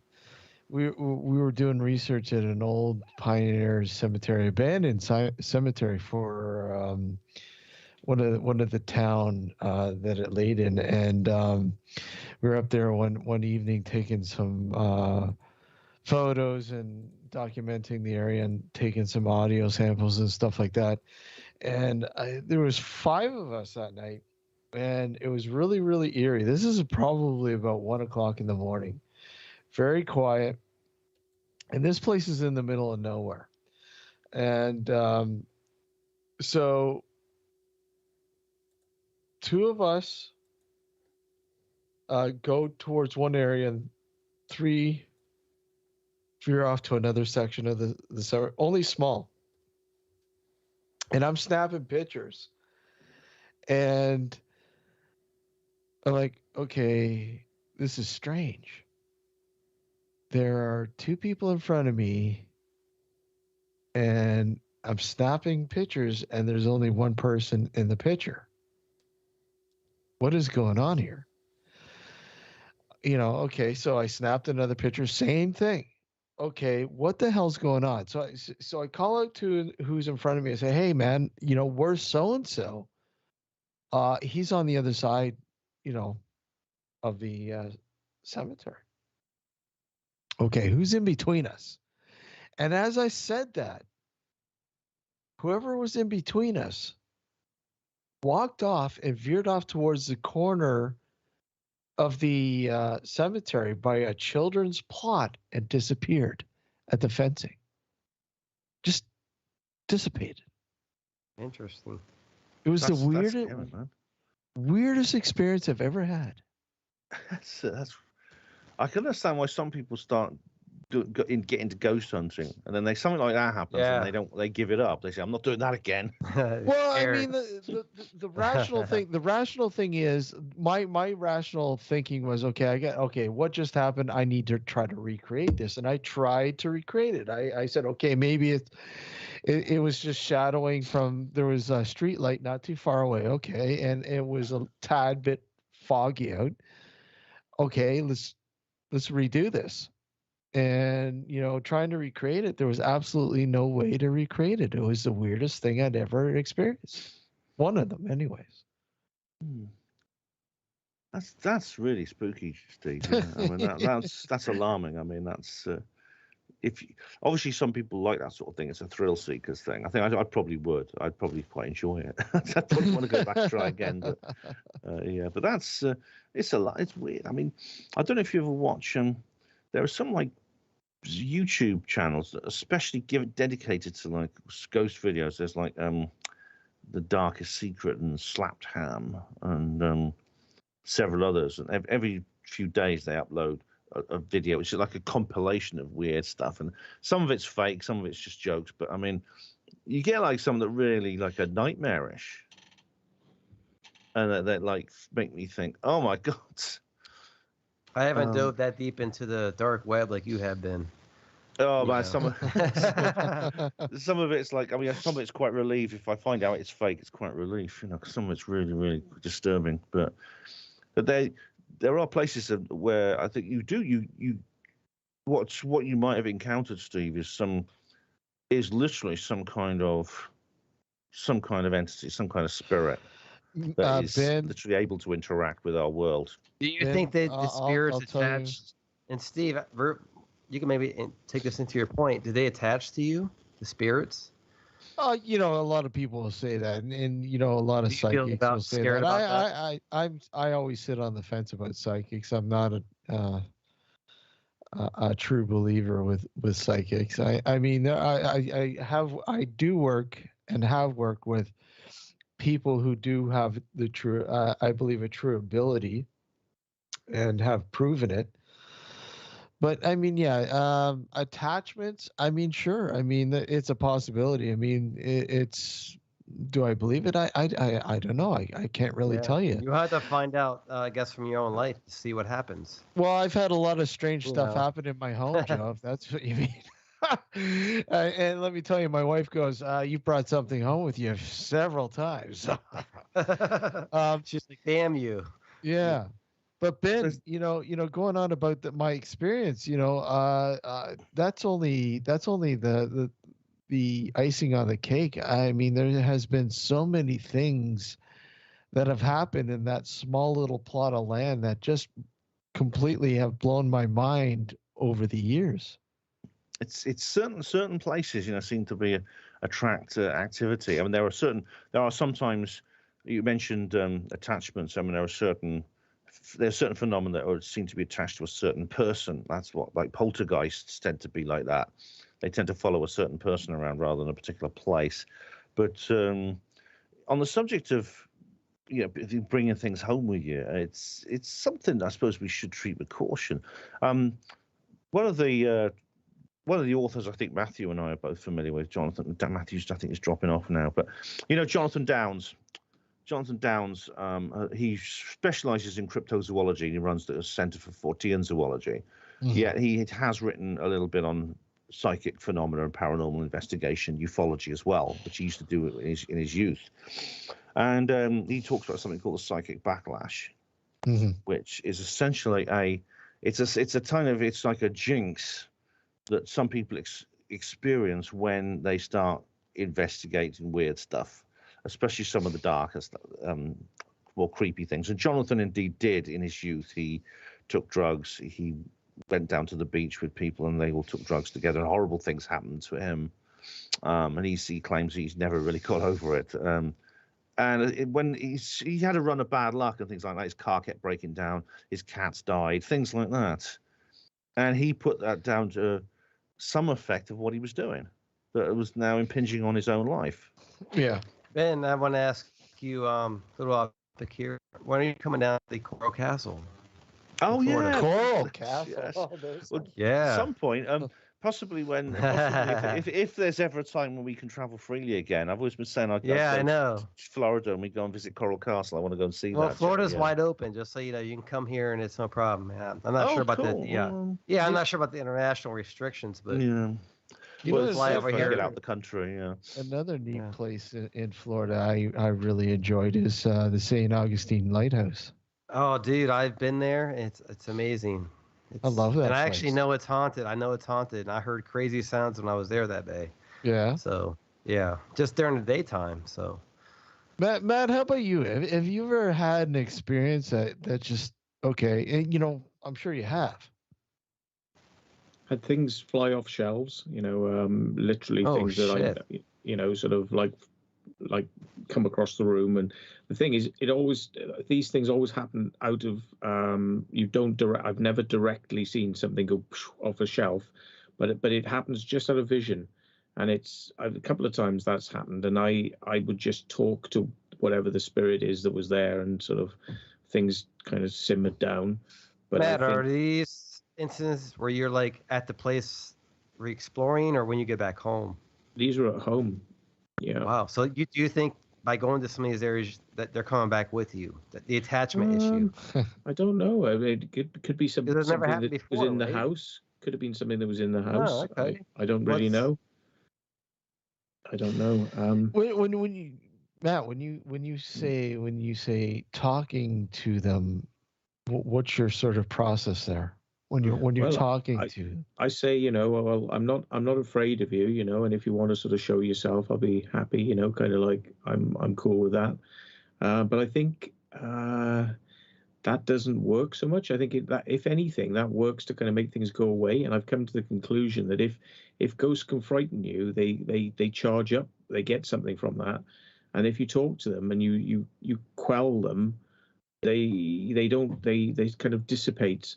I think I've kind of I'm not saying this is the answer. I've kind of thought as a hypothesis is that ghosts do need scare.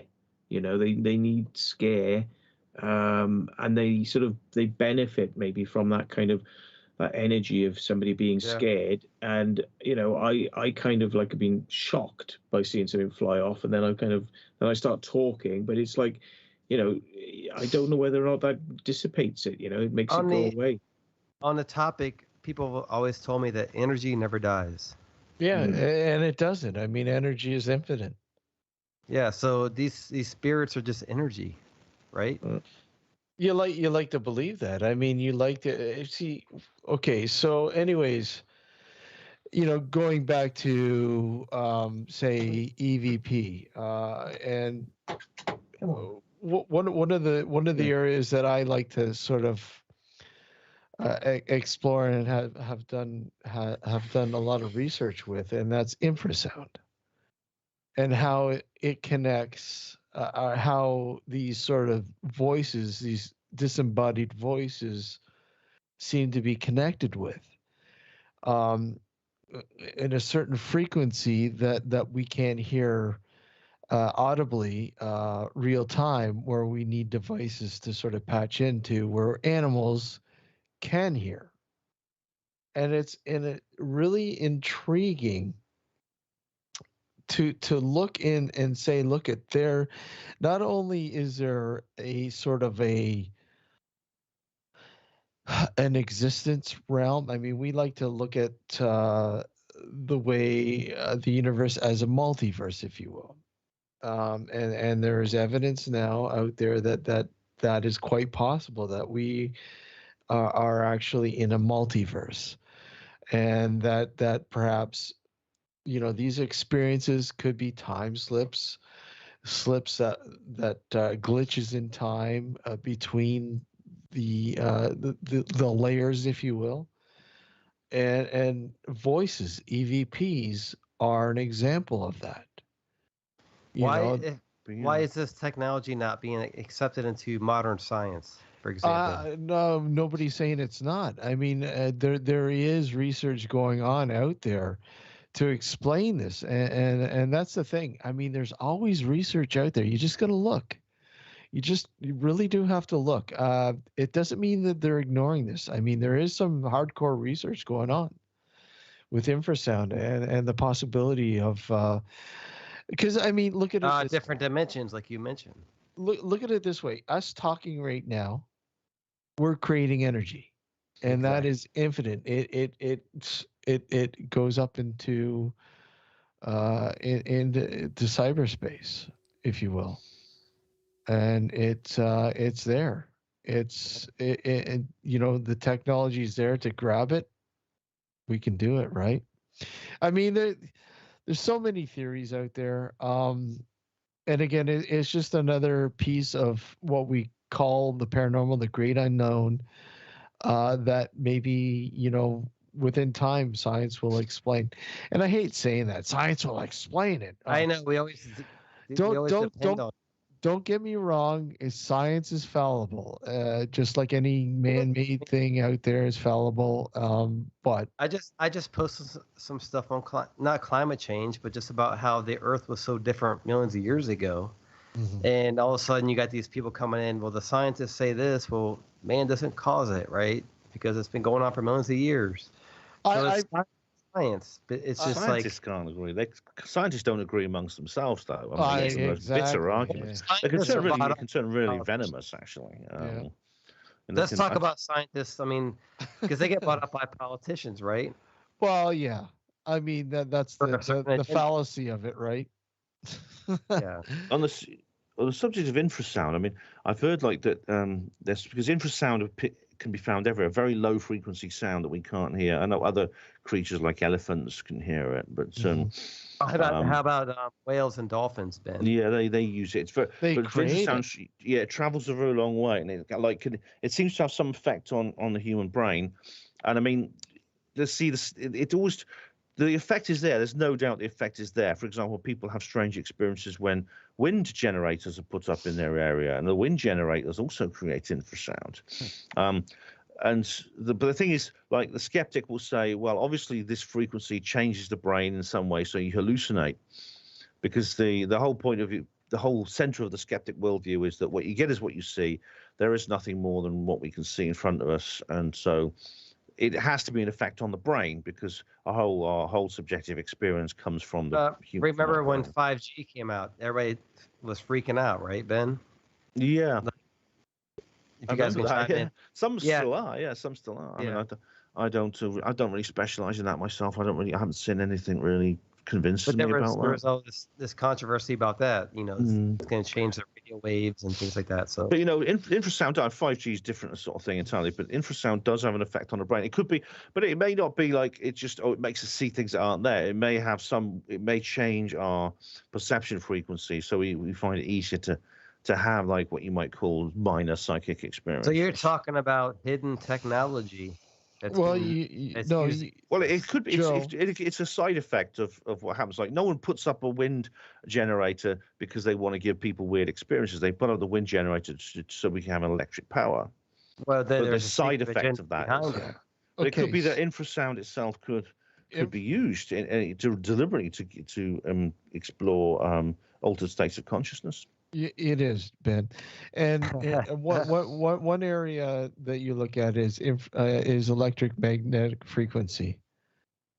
EMF frequencies are exactly NH exactly.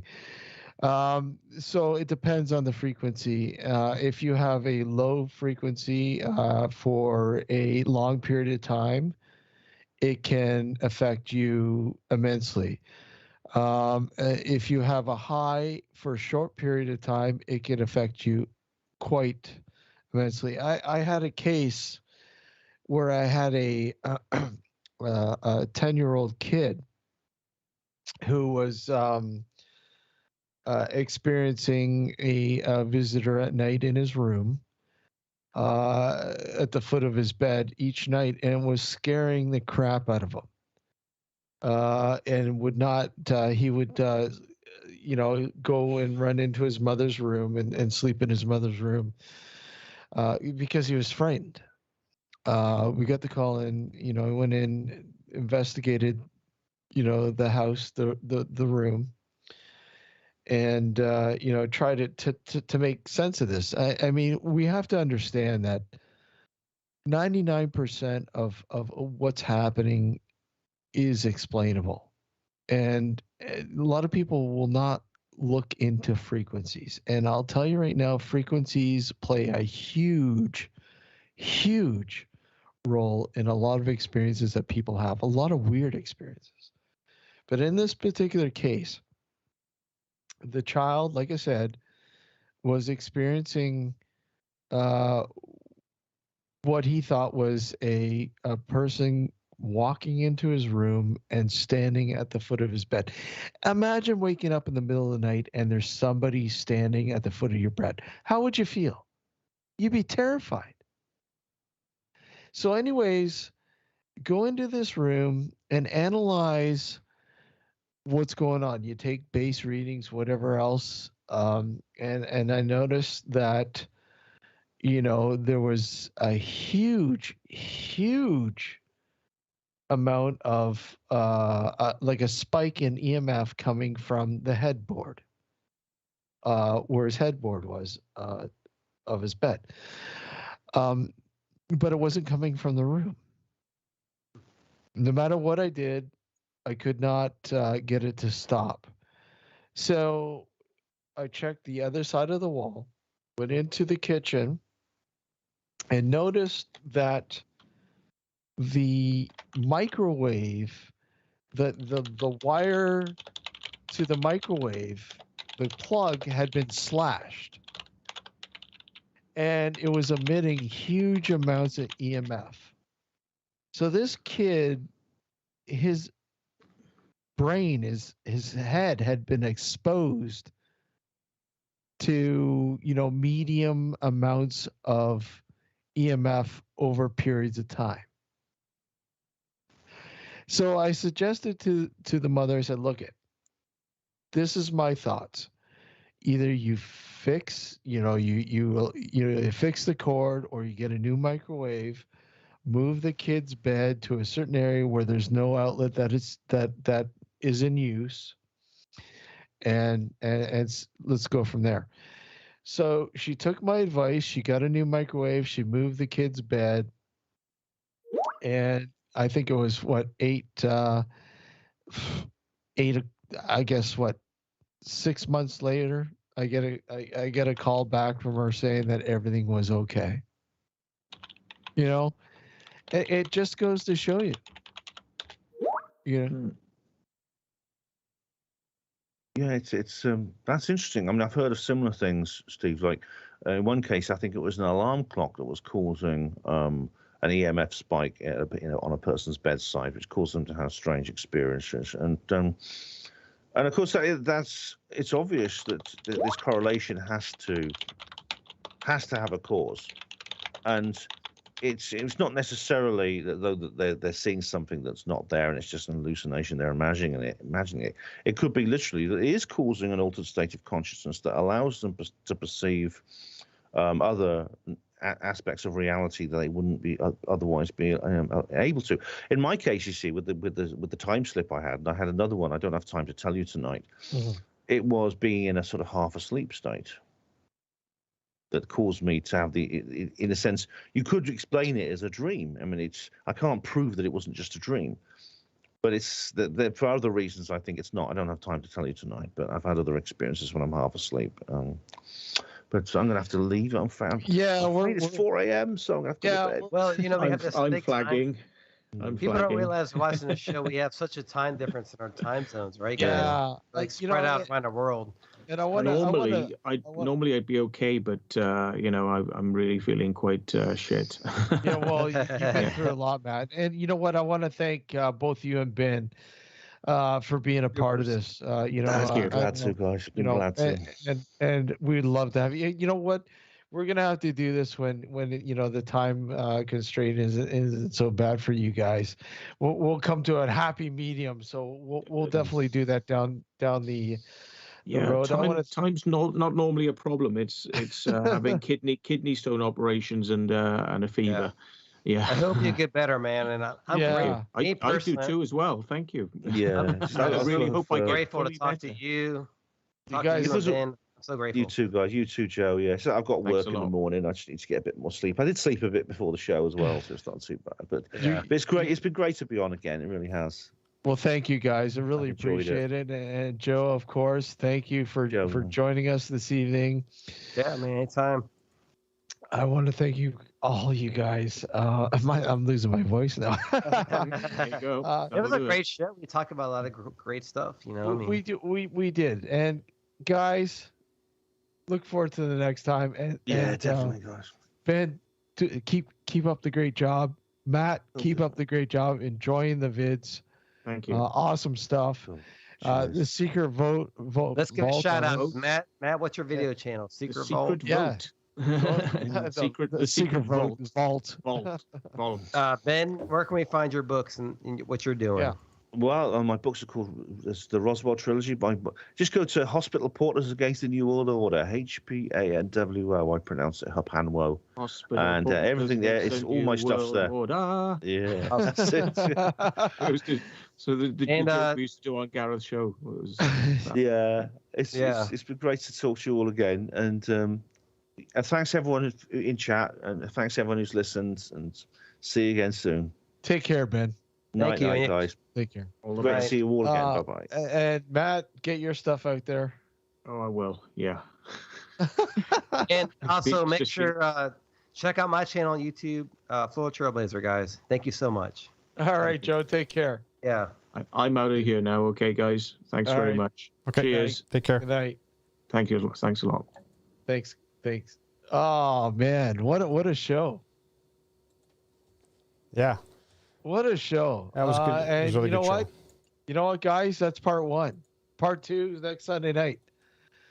Yeah. We got Trevor. Trevor's coming on next Sunday night. Justin Velrio will be with us.